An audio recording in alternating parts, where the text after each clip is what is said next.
Summer months are usually a pretty popular time for couples to get married, but throw in the backlog from the COVID-19 pandemic. We are living in what experts call a wedding boom. Boom, and here was some advice on how to navigate this busy time. Whether you're planning a wedding or simply attending, we want to welcome back Matthew Trettel of the Wedding Guys. It's Matthew, it's great to have you back. So great to be here. This is amazing. You think about where we were a year ago and just like the crisis of your industry and all of these changes and then how you're feeling now. So let's talk about the causes of this boom. What's behind it? What do we need to be prepared for? Well, there's two things that are in action right now. One, there was a whole pent-up demand of couples that wanted to get engaged and have weddings, but they kind of put their plans on hold because they wanted to wait until things kind of leveled out and they knew exactly what they were going to get themselves into as far as planning the process. The other challenge is a lot of couples that had weddings or maybe a micro wedding during COVID are planning to do their sequel weddings now that things have opened up. So we're combining those two groups together, and there's only so many dates. Yeah, right. So when couples who are planning a wedding right now are reaching out to vendors, what are these phone calls like? Are they hearing, sorry, not available? So they're lucky if they get a sorry, not available. Vendors are so busy that there's a backlog in even being able to keep up with the calls and emails that are coming in. So couples have to kind of understand that vendors are trying to be as proactive as they possibly can to get return phone calls and return emails as quickly as they can, but they're doing so many weddings right now and through kind of the end of this year for sure, because everything's stacked up. People are opting for alternative wedding dates, so you're seeing people have weddings on a Thursday night. That's a fun idea, though. It is super fun. I love Thursday nights.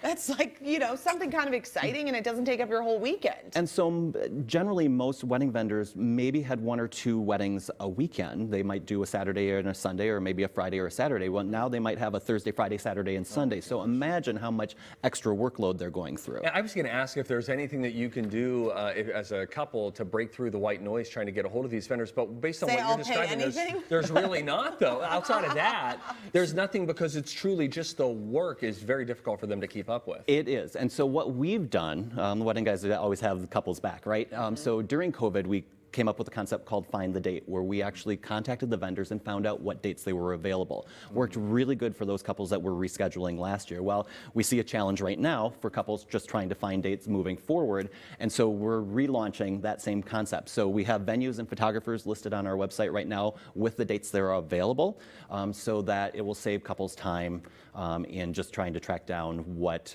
vendors are available for the times of years that they might be looking for. Well, because how exhausting. I mean, you have enough decisions to make when it's planning a wedding, and if all you're doing is just trying to figure out who can possibly do it, that's super stressful. So there are other lead times that are problems. I mean, so what, are we getting a run on like the supply chain is crazy throughout every industry. So what you're hearing like with wood and all of that in housing, same thing's happening in the bridal industry. So you definitely want to check with your vendors, particularly on lead times for dresses. A lot of the dresses are coming from outside of the U.S., and so the shipping times are longer.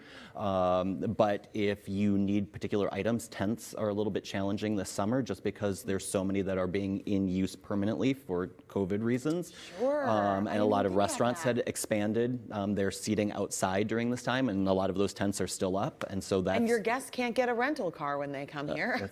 I hear that those are like it's unbelievable. I mean, you've got to really like think about those types of things with everybody. I wouldn't have thought of that extending to every single industry. Yeah, it's pretty much across the board. So just you want to plan to have a little bit more lead time on things. The vendors are very helpful though in kind of navigating and giving you timelines on when you should be looking at things. Okay, sounds like it might not be the time for a shotgun wedding. That we might just want to like have a little patience here and sort of let the process unroll in its due time.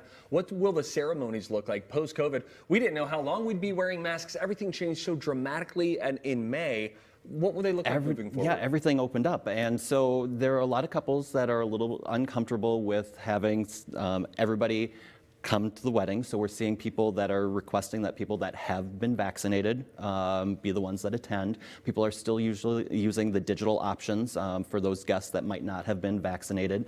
Not everybody can get vaccinated, and so there's concerns there for health reasons. So we're seeing people navigating that piece of it. That's tricky. Yeah, that's tricky.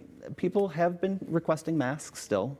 too. And so it's kind of, each couple is a little bit different in their comfort level, and it also depends on kind of, do they have elderly grandparents that they're concerned about, or other maybe immune compromised attendees. So what are you recommending then? Because you're so good at like talking people through things like this. Like, do you think the couple needs to decide where their comfort level is and then be really clear with guests? Because I would imagine the worst thing is guests wondering. Right. So we're actually working on a wedding this fall for a couple that we're doing the planning process for, and what was really interesting is that was a very important piece for them, and so communicating in the save the date initially, giving people enough time to get vaccinated.